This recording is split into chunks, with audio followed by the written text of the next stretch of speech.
Ladies and gentlemen, you are most welcome once again. In today's video, we are going to learn how we can switch from one Excel workbook to another.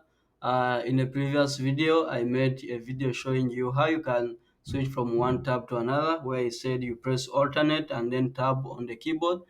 This will enable you to open all the tabs and then you can navigate from one tab to another. So in Microsoft Excel, you may find that this is something so frustrating as it's going to enable you it's going to enable you open different programs which are not necessary. So what we are going to do instead in Microsoft Excel, we are going to use Control then Tab, Control Tab. So we are going to pick our keyboard.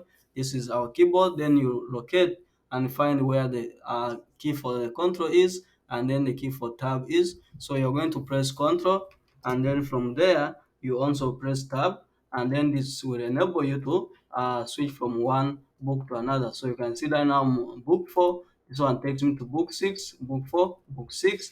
When I try to when I try to open this, maybe I can try to get this one again. So I have like these two books here. So if I want to navigate from one book to another, this is book 2 and this is book 7. So I just press Control, then I tab, you see, from one book 2 to book 7. So this one will enable you, like if you want to open book 7, you just tap to that one. Whenever it is active, then you can go ahead and open it. So that is how you can switch or can cycle from one book or one Excel worksheet to another. Thank you very much for watching. Guys, let's catch up in the next video for another trick in Microsoft Excel.